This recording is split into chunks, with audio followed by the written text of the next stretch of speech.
मेरे प्यारे भाइयों और बहनों, मैं अमृता गोयल अपने चैनल अमृता की कहानियों में आप सभी का स्वागत करती हूँ। मेरी कहानी का नाम है ज़िंदगी से समझौता। नरेश ने कमरे में घुसते ही शराब के नशे में अपनी पत्नी और बच्चों को पीटना शुरू कर दिया। नरेश ऐसा क्यों कर रहा था? क्या कारण था कि वो अपनी पत्नी और बच्चों को मार रहा था? और क्या कारण था कि नरेश की पत्नी अपने और अपने बच्चों को बचा नहीं पा रही थी और पीटे जा रही थी? नरेश की पत्नी का नाम सविता था। नरेश जो कुछ भी कमाता था सब शराब और नशे में गंवा देता था। कभी कभी तो घर में खाना भी नहीं बनता था। सविता और बच्चों को भूखा ही सोना पड़ता था। ऐसा क्या कारण था कि सविता इतना कुछ बर्दाश्त कर रही थी? वो क्यों नरेश के खिलाफ आवाज़ नहीं उठा पा रही थी? सविता गजब की खूबसूरत थी। बड़ी बड़ी आंखें, काले बाल, पतली कमर, उभरा सीना, गोरा बदन। औरत की खूबसूरती के लिए जो कुछ चाहिए होता है वह सब उसमें कूट कूट कर भरा था। सविता ने घर से निकलकर काम करने की सोची, पर जहाँ भी जाती उसकी खूबसूरती कर देकर लोग उसको काम तो देते थे, पर साथ ही उन्हें कुछ और भी चाहिए होता था। सविता ने अपने आप को उन दरिंदों से बचाने की बहुत कोशिश की, पर कब तक वो अपने को बचा पाती? उसको अपने लिए और बच्चों के लिए समझौता करना पड़ा। वो वह सब कुछ करने के लिए तैयार हो गई जो एक आदमी एक औरत से चाहता है, पर वह यह सब पति की चोरी से करती थी। सविता के धंधे से घर और बच्चों की स्थिति तो सुधर गई, पर वो अब भी अपने पति से पिटती थी। उसके पति को उस पर शक तो था, पर वह कुछ कहता नहीं था क्योंकि घर में अब पैसा आने लगा था। एक एक बार की बात है कि अपनी प्यास बुझाने के लिए नरेश का एक दोस्त आया। दोस्त का नाम बिरजू था।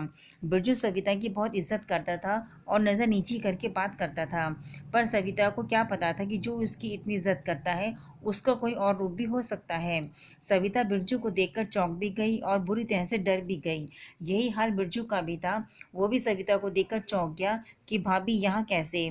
यहाँ तो धंधा करने वाली औरतें होती हैं, पर यह यहाँ कैसे? सविता हाथ जोड़कर बिरजू से विनती करने लगी कि उसे जो कुछ भी करना है कर ले, पैसे भी ना दे, पर मैं धंधा करती हूँ यह बात नरेश को ना बताए।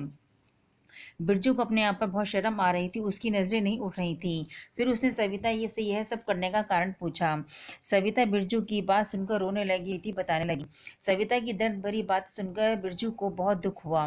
उसने सोचा भी नहीं था कि उसका दोस्त अपनी पत्नी के साथ ऐसा व्यवहार करता है और पति के होते हुए एक पत्नी को पैसे के लिए यह सब करना पड़े। छी!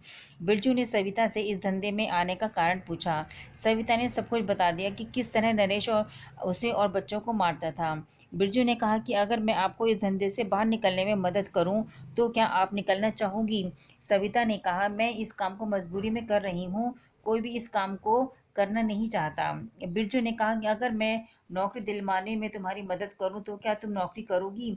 सविता ने कहा कि मैं नौकरी ही करना चाहती थी, पर मुझे भूखे भेड़ियों ने इस काम को करने के लिए मजबूर कर दिया। बिरजू ने कल आने को कहा और चला गया।